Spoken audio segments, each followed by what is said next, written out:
Welcome to Sorting Through Life with Colleen Waterston on AM 950, the progressive voice of Minnesota. I am here today with Natalie of Truckload Transformations, a furniture refurbishing, refinishing business here. And so my name is Colleen Waterston. I'm the host of this show. And I own Space by Space Organizing, a local Twin Cities-based home organizing business. And about a year and a half ago, I got myself a warehouse space for the business. And one of the days earlier on in my time there, I run into Natalie in the halls. I think we met through another gal who rented a space, and we were in the lunchroom chatting, and then we've become friends ever since. Yes. And Natalie is this adorable gal and always connected to a massive piece of furniture, pulling it out of her truck all by herself, standing in the halls, staging it, taking pictures of it. You go to her unit, she's like crushing a rehab, and you are such a hardworking, you're there probably more hours than I think anybody else at the warehouse space. I am there a lot. You're there a lot. But we've crossed over paths with what we do. But I thought for this show, this is all about sorting through life, sorting through stuff. And there's a lot of people who have furniture out there, getting rid of furniture. And I just thought you have a really interesting business. You work very hard at it. And I thought there'd be a lot of things that people might be interested in learning from based on what you do. Yeah. So let's go to the backstory. Like, we met more recently, but you started this how many years ago? It started as a side hustle in 2019 when I was in college. And it started out because my mom inherited all this furniture from her parents, and it was really outdated. It was great stuff, solid wood, but she's like, it's not doing it for me anymore. I'm like, what are you talking about? This is a great table, it's a great hutch. It just needs to be updated.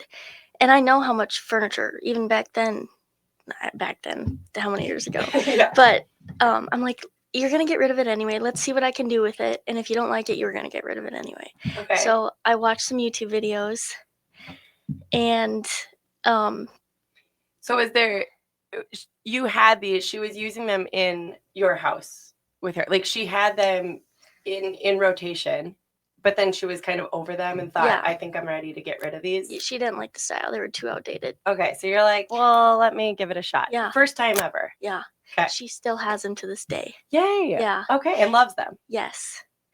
So you take them, did you do it in the garage, in the backyard? In the garage. Okay. And I didn't have any fancy tools at the time. But they turned out so well. I'm like, oh my gosh, I can make money off this. Yes. And videos back then on YouTube, it was all like the chalk paint and the farmhouse look. Yes. So that's how it started out. And then through college, I did it as a little extra side cash. I was a student athlete in college. I played D1 and D2 golf. Okay. So I didn't have a job. That was your job. Okay. And I was on scholarship, but you got to get crafty with some extra cash. So I just fell in love with it. And so you were in your mom's garage then from that time. Did you have a setup? Like, now you have a 10 by 10 tent. You've got tarps all around you. You have the proper filtration. So from the first piece of furniture, what did it look like for those years in between? Well, my mom surprisingly let me kind of have my way with the garage. And once I got to spring, she had me go in the backyard. So I would lug this furniture, not small, to the backyard, put down a tarp, and be spraying in the backyard. And she knew how much I loved it. We had an unfinished basement at the time. She would even let me set up a tent in the basement. I cannot believe she let me do that. She was probably so proud of you. Yeah. Because you were just flipping things left and right. So then, in the beginning, where were you sourcing all of your stuff from? Facebook Marketplace. Free or low? Yes. When I first started out, I would go as cheap as possible, Yeah. Find something. Did you ever in the beginning have like some true duds? Oh gosh, yeah. I'd like look at it, think about how much. No, this isn't. We're gonna donate it. Okay. Yeah. Just like your finished product? Oh no. I get a piece for cheap and realized it was a little too at the time it was too much work than I wanted to take on. Okay. But now I source. I put a little more, obviously more money into the original piece because I want quality stuff. I'm selling high-end furniture. I don't want it to be You want it to be like a good canvas for you. Yes. Right. Yeah. Now, so you're in your mom's basement, then you're in her yard, you're in her garage, you're everywhere. Mm-hmm. Your mom's loving it, probably. She's probably enjoying. Did she help you at all? No. No. Just the space, which is a huge Well, help. I asked for her help one time to do a sale for me, and she sold the wrong thing. Oh, no. And they got quite the deal. So I'm like, What? I'm not asking And help they for you. didn't- She had the picture of it, and somehow, I mean, the customer probably, was like, I want that. well, no, I don't know. I think the customer knew that she was getting the wrong thing for a better price. But anyway, I don't ask for help from her anymore. What was my happened to fault. the actual customer? Well, the actual customer got sold a better piece of furniture that I had listed Oh, for a so better. it wasn't claimed. Your mom just pulls open the sold the wrong garage, thing. and the person's like, "This is what I'm taking." Yeah. Oh, skeezy. Well, they both knew what it looked. Anyway, yeah. Okay, we handle our own business. Yes. Okay, so apart from the bad sale, Mm-hmm. lesson learned. When did you decide you needed new space? And is our space the first one you went to? It is, yes. Okay. I looked into other places because that warehouse isn't cheap, but you can't work out of a storage unit. You need one, they don't let you. You need outlets and proper ventilation and all the jazz. I looked into facilities a year and a half ago. It was a couple years into my business, and with product for people that I'm constantly bringing a carload of stuff to Mm-hmm. people's house if I'm doing an organizing job that the people are staying in their home and I'm designing a new system that is product. That's a product install is a pretty big part of it. So I can bring an SUV full every time. Um, and that was for the first couple years in my kitchen and my living room and garage when the weather allowed. And it was just like you'd get home from work and it never ended. It was Yeah. just I was always surrounded by the piles of what was to come. Yeah. And I mean, it was fun in its own way because as a entrepreneur, you're like, I'm really doing it. You're physically hustling in every direction. But it was nice to think of a lot of professional organizers with a high quantity of product do get their own warehouse space for being able to keep inventory. But then it was really when I went into kind of helping with estate sales and clear outs and having items that needed to go online. And there's actually a few resellers out of our warehouse space. Oh, yeah, They aren't yeah. home organizers. They're Mhm. just Reseller. auctions, Yeah. K-bid, pickup. They'll set up eBay. like a table in the front, and I don't do that. I'm mainly specialty stuff to resell for clients with like a profit share model. But for me, it's been huge for my mental health to be able to have home and work Separate. Yep. but our space, I had toured, I had an idea of where I wanted to be. And one day when I was like, it's time for me to get out of the house and to look, I went around between myself and the Container Store, Target, Home Goods, like where I go to. Right in between, there's kind of some warehouses.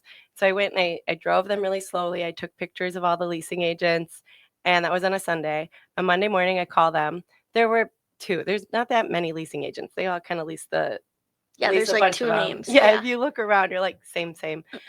And so I called them and learned that, you really kind of need 3,000 square feet is almost the lowest you can get on your own, which is quite expensive, completely. And they don't have trash or internet or anything in that warehouse. You're just getting the space. Yeah. It's like when you rent an apartment and now you've got to come up with the new contracts. Yeah. So you get the And space. it's pretty dingy.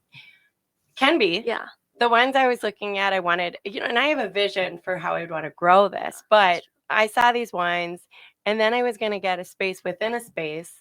But, I kind of was sold on it and it didn't go through. And I kind of operate with the this or something better mindset. So I was like, all right, I'm disappointed for the moment, but something better is coming.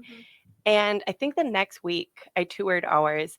And what I loved about it, I mean, it's bright any time of day. So you go in 10 o'clock on a Sunday night or 4 o'clock in the afternoon on a Wednesday. It's the same lighting. There's music going. It's climate controlled. There's usually always somebody coming and going because it's a shared workspace for entrepreneurs doing different things. There's a lot of order fulfillment. So we've got loading docks in, loading docks out. We've got dumpsters, we've got a recycling, we have outgoing mail. It's just, we've got a lunchroom. That's where we met, in the lunchroom. We have monthly pizza parties Yes. and other parties too. And conference rooms. Like, I've used the conference rooms many times. And for me, I've just loved having that space because, especially for something where majority of my work is done in a client's home, I love to be able to also still have kind of an office, a place to go and work without being at home. But then running into people like you, to me, it just makes you feel so much less alone, because as an entrepreneur, and I have a team and I have people who come there, you're on your own, but it's like so much fun to walk in that door, be like, hey, Natalie, and you're staging something, or you have people picking things up all the time. And I've been there for that. You've helped me out when I've Yeah. needed something out of my unit. You're the only person not on my team who has my passwords, because I can trust you. You've been helpful when I've been out of town. You've helped ship something for me. So it's so nice to have that community. It is. Yes. Well, and for me, I can load and unload furniture for the most part by myself, but God forbid I ever need help. Hey, John over here. Like, I'm making up names, but Yeah. it's so nice. There's a lot of people who are willing to help each other out. Yeah. But I also feel, as women working around the clock, it's really nice to be able to go into a place that you're not alone. Exactly. This other unit that I was going to take on, I've thought about it since. I'm like, that would have not been fun past sunset, Yeah. and that would have maybe felt a little sketch. Yeah. And totally safe, I'm sure, but just not the same feeling. No. Not The the bright community parking really, lot. really makes a difference. We have a property manager. We get emails all the time. Yeah. There's people who put things out for free. So from that, then, this has kind of amplified your business, and you have 2 units, and you have things you're working on. Some things you buy and you wait for them to sell. So you try to do like 1 thing a day. Is that right? Yeah, the goal is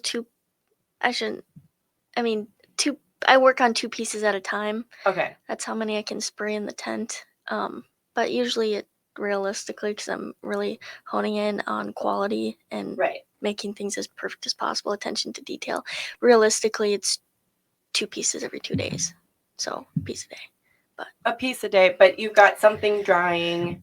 Yes. You're doing hardware somewhere else. You're staging. I mean, you're always working on several. Yes.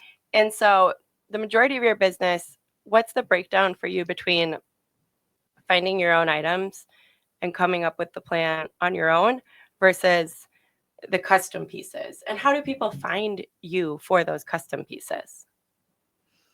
Well, in all the ads that I list for sale, at the bottom I say, hey, I do, giving my little spiel for custom work.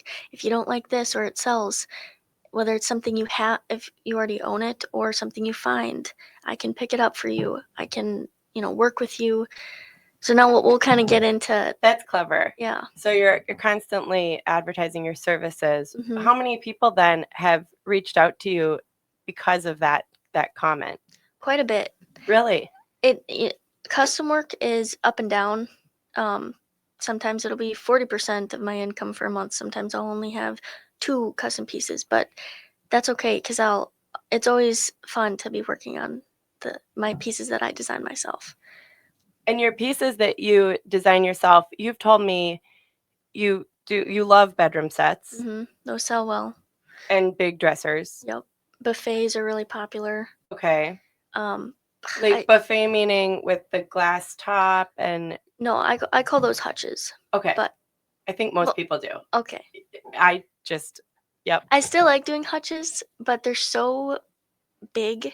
They are You know big. what's selling really well is hutch tops. So I put legs on hutch tops and they go like that. For like plate decor for plants, right? Like You put grow lights in. People put anything in there. I had someone buy a hutch top for me, and she was putting all her vintage typewriters that she's collected over the years. And so it's in that contained glass. Yep. It's like a display case Mhm. for that custom. Now, do people want those custom colors? Is it mainly black? Is it wood? What are people? Wood. Well, green and black are my most popular. You do love that kind of sage green. Yes, and anything that's wood I sell, it'll be either a really light wood or a dark wood, like dark walnut or ebony. Okay. That orange undertone is very out, which is honestly most of furniture. The That oak. yeah, Right. that orangey undertone. And orange is hard to go lighter, isn't it? You have to strip it. Okay. Yeah. But it's easier to stain. Yes. And what's the breakdown of interest between stain and paint? That's personal preference on the customer. But if the only way to get something down to raw wood, there can't be severe damage. I mean, that's why I paint most pieces, because I get things that are, need work and kind of putty over. Yeah. Okay, we're going to get into all the details of how you do what you do. But right now we'll take a quick short break and be right back with Sorting Through Life.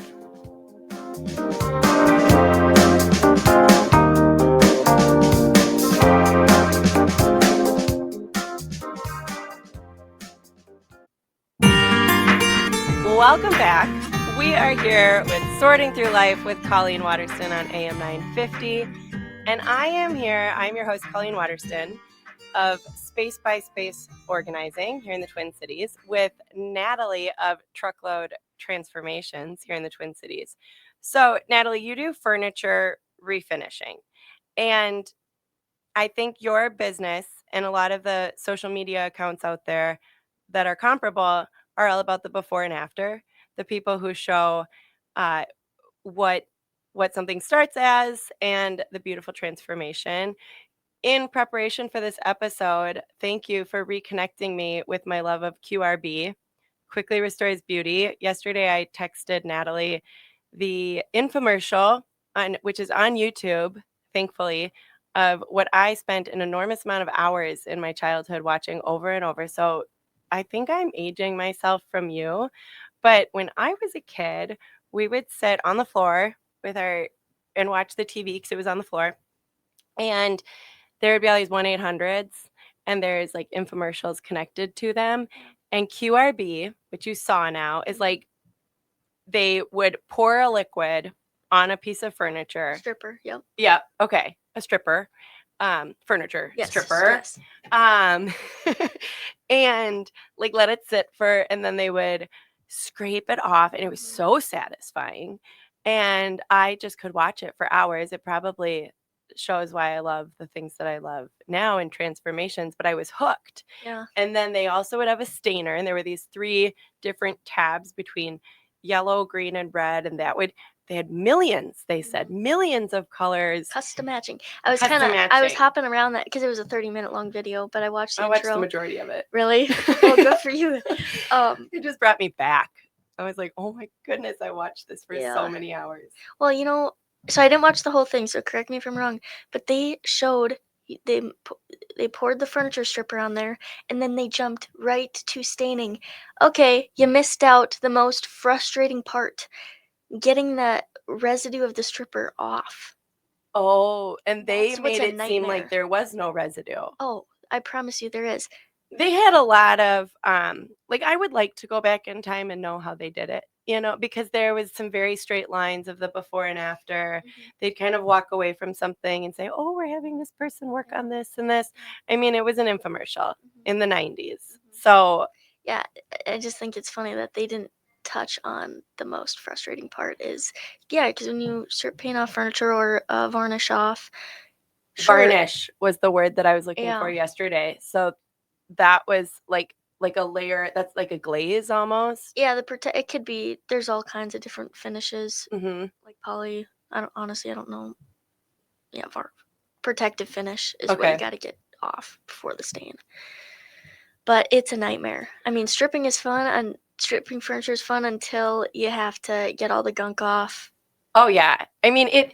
Well, so You'll that's lose what your mind. I want to learn more about from you. And I think with this show, I talk about my organizing process with Space by Space, and we had a whole episode on our method. How we take things out, sort it, put it back together, and I think that by talking about the method, it's meant to have people be able to do it themselves, but also to show why it's really nice to hire somebody to do it. and how much work it is and There's a everything lot that that goes into yeah. it, and to do it thoroughly and Yeah. to do it well.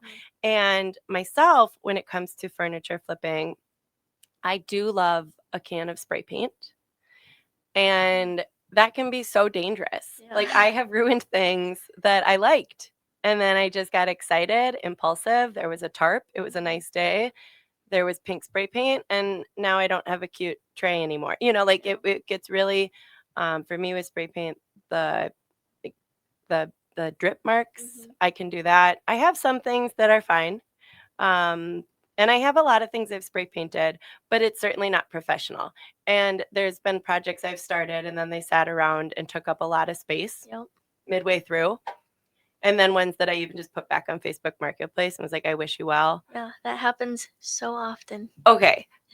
So for you, the professional, tell us your process as if I wanted to start my own business doing this, but knowing that I don't, and why. Like, I just want to understand what goes into this. And to me, as it proves when we talk about organizing, everything that goes into having someone do it for you. Like, when I go to your unit, there is so much stuff in there. It is so far from a can of spray paint. You have the professional sprayer. Yeah, I got a lot of tools. But there's so much stuff that goes into it. So tell me. Well, my motto is the prep work is the most important step, and there's so many furniture flipping advertisements and products out there, like all-in-one paint, and there's a product that's like no sanding. Oh god, that's an Because why? It sits it's on the not top, or yeah, if you can do that, but it's a look only piece. If you so much as touch it or even look at it wrong, it's gonna start chipping. look at it specifically this way. Yeah. Piece. Yes. Okay. So the prep means Yes. sanding. It means Well, what? first step, I remove all the hardware, and then cleaning. Cleaning and sanding are Okay. two. You got to get all that grime, your fingerprints, What do you oils. clean with? A high-end degreaser. There's all kinds of degreasers that could work, but I have a specific one. Okay, so this is not just Dawn dish soap. No. Okay. You could be able to use that, but then you got soap residue you got to get off. Okay. So the reason you got to get all that grease and oil off, when you start sanding, you're just gonna work it into the wood, and then your primer's not gonna stick properly. Oh, So, if it's sitting there, the sander will actually push it. Yeah, you're not gonna be able to see it, but you'll notice it the second you start priming and painting. It'll separate. Okay. Yeah.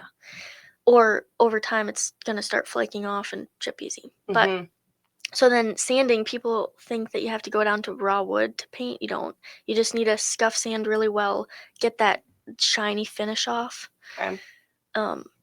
It's different if you're going down to bare wood specifically to stain. But Okay. But the painting. Yes. And then Okay. so after sanding really well, I do any. What kind of sander do you use? By So- hand, by machine? Oh god, you can by hand, but that's not what I do anymore. I have a surf prep sander, which is about $600. Oh, And wow. it's connected to a shop vac. Okay. It's not a HEPA vac. I should pull the trigger on that, but Okay. What's that mean? it really collects all the dust. Okay. It does it's just like a more commercial grade Okay. vacuum. But so after sanding, I do all damage repair, big and small, scratches, dents, cracks, broken drawer glides. It's a lot easier to do that kind of fixing before painting. And then what about if somebody wants to change the hardware? You're patching holes Yep, to be able that's to. the same step. Okay. So most of the time I do change the hardware out because that's the biggest dating Sure. element of furniture. Even if it's an antique piece, there's like the hardware that's trendy right now is the modern vintage hardware. It's just a next step up. I love it. That's what all the interior designers are doing. Modern vintage. Yes. Okay, so we've moved away from farmhouse, modern farmhouse. Farmhouse is long gone. Shiplap. Yeah. Chalk Goodbye. paint, goodbye. Really? I'm not a fan. I'll never use chalk paint. Is chalk paint where you can actually write on it like a chalkboard? No, It's the it's just chalky yeah, finish? yeah. Okay. I'm not a fan of wax either. I don't take on pieces that have already been painted. Learned my lesson. I've done it plenty of times, and I regret it every single time. I try to ask, do they use water-based paint? They said yes, because they use chalk paint. But they forgot, like, on me, they waxed it. I'm like, oh my gosh. What It does was a that night. mean? So that's the most popular form to protect the chalk paint is this wax that you work it into the. So you paint by hand or spray Yeah, paint or yeah. paint? How do you put the chalk paint on? With a brush. Okay. Yeah. And then after you take something, is it like wax, like a shoe wax type? Like you Basically, actually it's by your hand I rub it in? don't recommend that though. It's a Okay. nightmare. Okay. To not do. Yes. Okay. But why is it? Like people were just watching YouTube at the time. Yeah, that was the trend. That was Okay. like when I started, that's how I started out. Are a lot of what's on YouTube cringe for you or good for you, inspiring for you? Both. I mean, there's like anything, there's good and bad information. That's kind of the age we're in. There's unlimited amount. Everybody and their mother can have an opinion and put something on the internet. Doesn't mean it's necessarily the. So if you are wanting to try this yourself, my biggest recommendation is to do, like, I don't know I know a lot, but certainly not everything.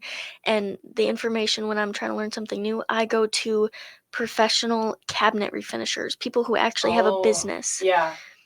And I find that there's kind of two experts out there. There's experts, quote unquote, who are teaching you as they're learning. Mm-hmm. It's like, I learned this thing today, Yeah. watch me. Yeah. And, it's kind of like how we grew up with our cheerleading section along the side, and now we're adults and we're like, wait, where's my That should be more for cheerleader? entertainment. Yeah, and it's more like, oh, good job, look at what you're doing. And then there's the expertise where it's, I have earned my credentials. Mm-hmm. I have done this, Yeah. this many times. Yep. So there's a built-in trust of you're not watching me learn. Mm-hmm. You're learning from what I've done. Yeah. Like I'm curating the higher level of what I'm putting out there. Yep. And it can be hard because it is so easy to it's not easy to get a lot of followers, but there's certain people who are really good at getting the followers, and then that seems like credibility, but it's like not. TikTok. I'll give myself a little bit of credit. I started this before it was trendy on TikTok. Hey, girl. And there's loads, like so many. Yeah. What about do you do, so you said hutches are in. When it comes to all of the like glass, I've seen in your space, you're taping things off. There's a lot that goes into that prep before the paint when it has those, like the window pane type finishes. And how are you protecting all of that? Can I pick up where I left off after the Absolutely. damage? Because it'll lead to that. Okay, So, yes. damage repair, sanding, recoating the damage, sanding again, and then going with your primer. And what's recoating the damage with? Like the wood filler? Yeah, well, it's not. It's my favorite product for non-structural is Bondo, the red Bondo.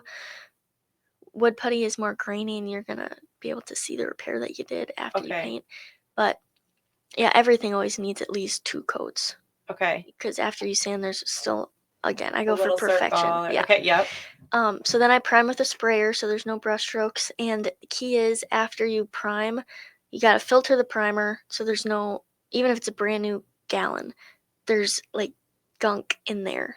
Okay. From dried paint that you gotta filter out. What do you mean filter? Like put it through a sifter type thing? And then, okay. You're always walking around the warehouse with a bucket. Yeah, that's where I keep You're always washing stuff out. Yeah. So after I prime, then you go in with a 400 grit sandpaper to get it super smooth. Okay. Then your paint, and my favorite is Gallery Series by Sherwin-Williams. It's spray only, so if you're just starting out, can't do it. Well, you can. You just got to spray it. Okay. But if you're rolling or brushing, my next best would be the Sherwin-Williams Emerald Trim Enamel, which is really high end. A lot of cabinet refinishers use that. Okay. Yeah. So there's a little tip for you. Pro tip. Yes. Pro tip. So you're sanding something 3 times before you're painting. And it makes all the difference. And the quality, I mean, even the paint. It's almost $150 a gallon for that Gallery Series paint, and I can't even tell you the difference. This is why your stuff looks better than my $6 to $9 spray paint can. Yeah, finds. I'm making it to last. Yeah, I'm kind of cringing at myself of some of the things that I've done because one's like an antique table, and I'm just gonna. It's fine, it's fine. But I did not respect it the way that you respect the furniture. And when I have customers and husbands are kind of, would you just slap paint on here? I've gotten that comment, and then I go, no, and I tell them once I tell them the steps I did and the work and effort I put into this, they're like, consider it done. We'll take it. Okay. Yeah. You do get pushback then? Not really, because people can see my reviews. Right. Because so you sell a lot on Facebook. Mm-hmm. And you have your website that are you selling from your website too? Yes, but until it gets out there more, Right. Truckloadtransformations.com. Yes. So Facebook, I find Facebook to be, I love Facebook Marketplace. If I didn't have Facebook Marketplace, I don't know if I'd have Facebook still, because the app I don't find the most fun to be on. Yeah. But Marketplace I just find to be enormously fun to shop and sell from. Yeah. And then you're always on that last little garage spot, and you've got things lined up there for people to pick up. Mm-hmm.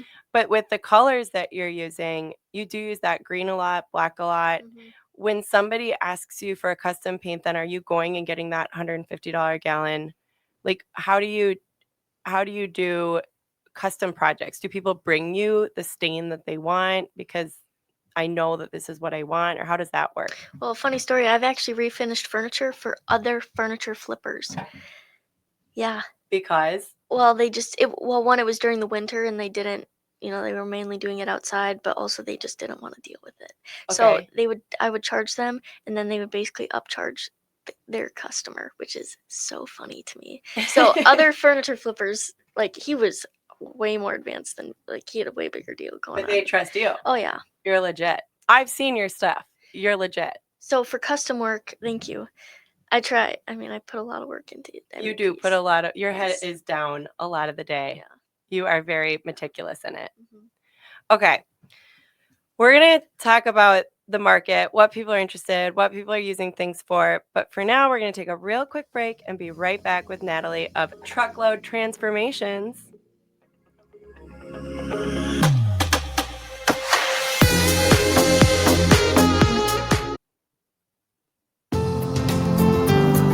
Welcome back to Sorting Through Life with Colleen Waterston on AM 950, the progressive voice of Minnesota. I'm here with Natalie. Natalie and I operate out of the same warehouse space in the Twin Cities.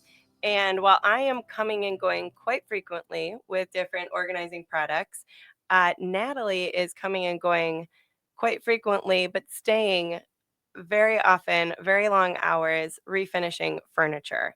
And with this show, I thought, you know what, Natalie, you bring value to so many different items that people already own. We have connected. I've shared this story before, but I was helping a senior move, downsize. So with that, often you're going from a much bigger space to a much smaller space, and there's a lot of furniture that needed to be gone. So for this client, I listed a bunch to Facebook Marketplace. You reached out. I knew it was you immediately. You did not. No, because I messaged so many people, and I got the same spiel every time. I can come anytime today or tomorrow, and I got a truck. Yes. And I love that because I sell a lot on Marketplace, and there's so many, is this available? Yeah, the automatic message. There's a lot of people who put the burden on you to get things rolling. And it's like, when someone can say, I always go in order, but I will quickly pass on someone if they don't have, they don't seem like a serious inquiry. Right, yeah. Because the goal is to move it. But there was one dresser you were interested in. You ended up taking two, but you said, I have a truck. And I was like, oh, Natalie, great. Because I also have a swing that I want to move from this house to mine.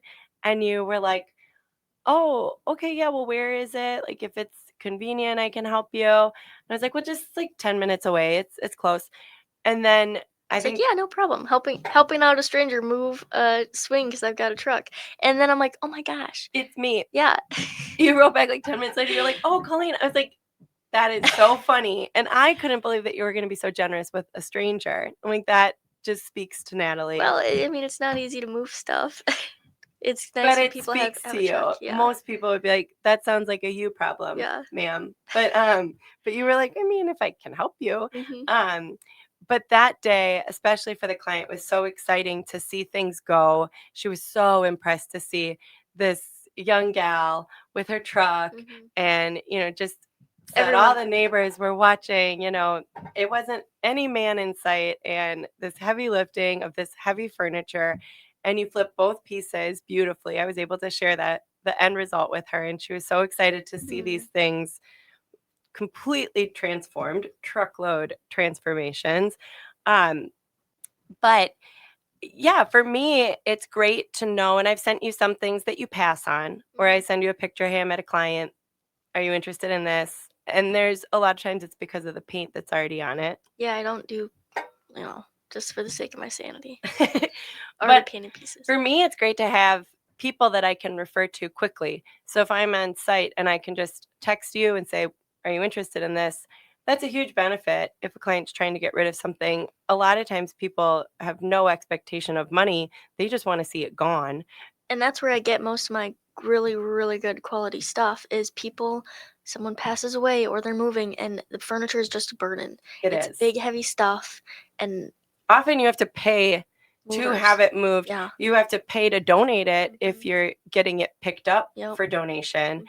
And it's one more thing. Yeah. And so you come in with your truck and you can come and show up and do these transformations. So for me, that was like a fun little crossover for us. But you've also pointed out what people use different furniture for, and you are so all about quality. You're about quality what you take in and quality what you put out. Mhm.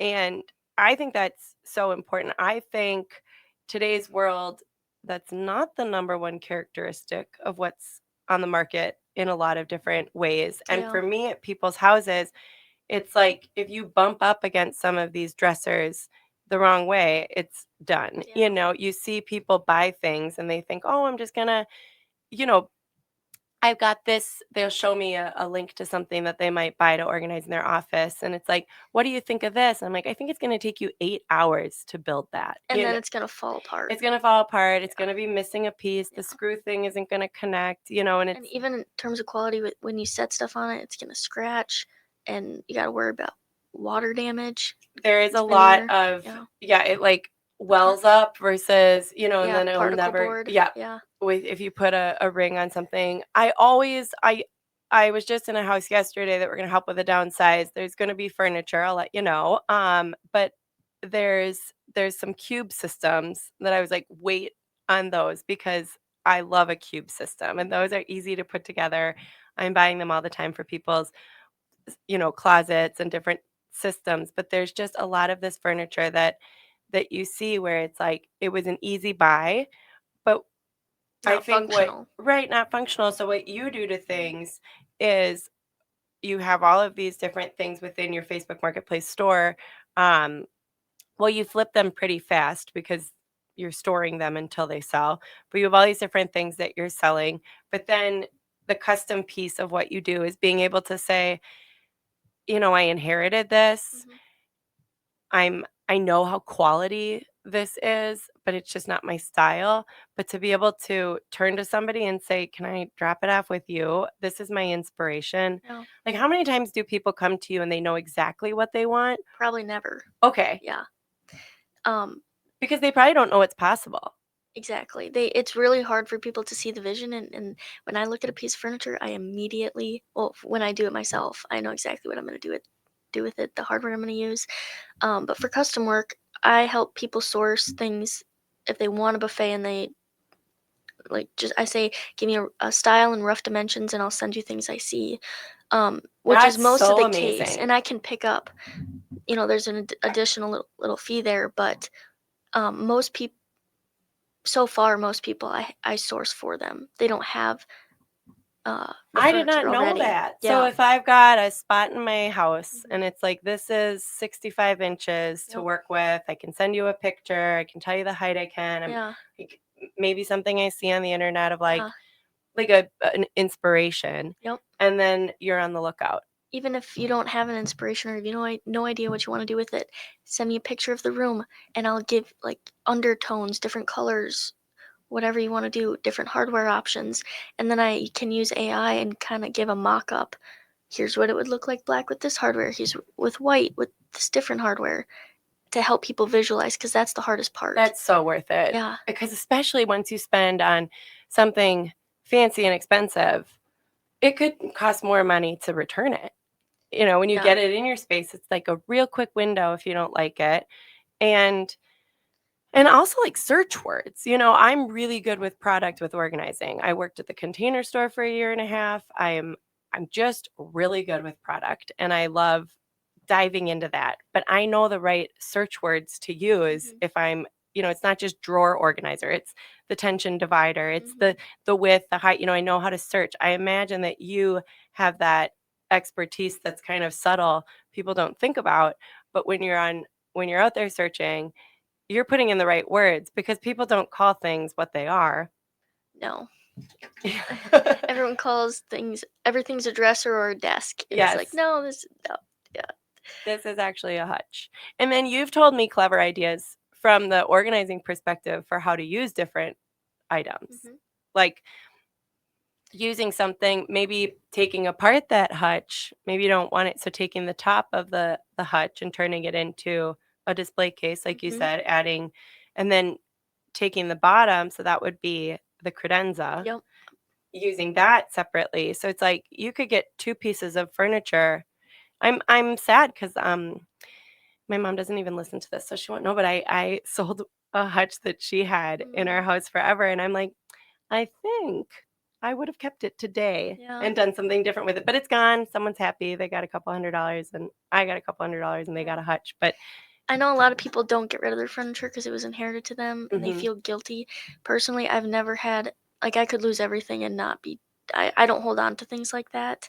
I understand, especially furniture, how people can feel that way. yes, Um, but I gotta let everything go. that's That's an important thing, and that comes across for my business a lot too, is like this guilt, or if somebody gave it to them, Hmm. and if somebody or somebody passed who Hmm. they inherited it from, and they feel like They have to keep it. yeah, like Yeah. they're kind of, disrespecting the legacy of that person Hmm. and the role of that person in their life. And so I do think, and for me at the time, the floor space was more important Yeah. than in the garage where it was, than keeping it. And it's totally fine. You're reminding me of what I do. Yeah. Help people let things go.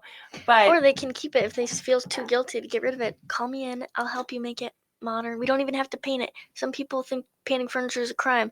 There's so much furniture out there. It's okay. yes, there are a lot of people though on Facebook groups for architecture that really rip someone apart if they paint brick. Yeah. I mean, That feels that goes for worse than wood. everything. Yes, Yeah. but I do like the idea that you can take something that has meaning to you, to your family. Hmm. You don't wanna get rid of it, but how can you make it yours? Have you ever deconstructed pieces or like, really taken things apart, or taken desks and put on whole new legs, or Oh yeah. Legs and hardware are the biggest um what will update a piece. okay, So a lot of furniture will have those legs that kind of have the vintage skirt, the okay. wavy, what I'm Like at talking the about. bottom between Yeah, the end and end. gone. Okay. Either metal modern legs or I build custom wood legs with red oak. So with that, are you, like, sawing it off? I do Okay, measurements. You can pick your height. Yeah, okay. yeah. Yeah, it's just nice to be able to reimagine something. And if you go to my website, I've got tons, loads of before and after pictures. And so you can look at all the pieces I've done. Not all of them are on there, but enough for you to get an idea, some inspiration, color, style, Yeah. what can be done. But We're working on our portfolio section of our website, to really show, because it's like when I'm at a consult with somebody it's so nice instead of Googling something to just pull up our own work and Mhm. be like, oh, like in this kitchen that we did, this is the exact product I'm going to use. Yeah. This is how we did it. And it's nice to be able to have that credibility of not only am I giving you the inspiration, but I did this. Mhm. So I can do this for you. Yep. And then they can see. So we're separating them by kitchens and bathrooms and closets, because if somebody wants me for their closet, they don't care what I did with the kitchen, you know? So it's nice to be able to see. I think yours has a little more crossover, but to be able to pull up and say, oh, I like that desk you did, or Mhm. look at 10 different desks Yep. and see what they looked like. Um, what do you think? What are some clever examples of repurposes that you've seen done? Ooh. I've seen like the cabinets used in kitchens as like standalone pantries. That's a good idea. I mean, You said people will like measure things, like they want to measure for what they have. yes, it's so I'll answer your question. I try to stick with pretty. I don't recreate too much, just because that's a very specific. If I'm selling a very an oddball item, it's going to take longer to sell. I will do that for custom work, but not necessarily on my own. For the things that you're Yeah, clipping, you're making it I don't want to do something general in one consumption. specific person it would work for. Right. But yeah, with the furniture I sell, it goes both ways. I've had people tell me I have no plan to even use this. It's just for looks, Oh, as a statement piece, whether it's an entry console or a TV stand. Um, and then I'll have people wanting to know the exact dimensions on the inside, exact dimensions of each drawer, so they know exactly what if it'll work for what they plan to put in it. right. Yeah, which that's how I am too. I've got display only pieces and very functional. And then what goes into like, you stage really well. But then for pricing, is it just looking at what's out there on the market, or is it how do things get priced? And we only have a minute. Probably a terrible question to ask. There's so much more that goes into that. It just depends what I paid for it, the amount of work, and I don't really compare to what's on the market, but what I know it's worth. Good Yeah, answer. demand. Yeah. Good answer. So if people want to get hold of you, what's the best way? Truckload Transformations has all my contact information. You can probably find me on Facebook, Natalie Nelson. Um, but yeah, my email number, reach out. On Yes. truckloadtransformations.com. And I can just walk down the hall. And now I kind of want to walk around my house and see if there's something I can have you Yeah, whip up for me. But to help. that's another episode of Sorting Through Life with Colleen Waterston. I am Colleen Waterston of Space by Space Organizing, which is spacebyspaceorganizing.com. And we both are here and happy to help you with your transformations. Thanks so much for having me. Oh, my pleasure.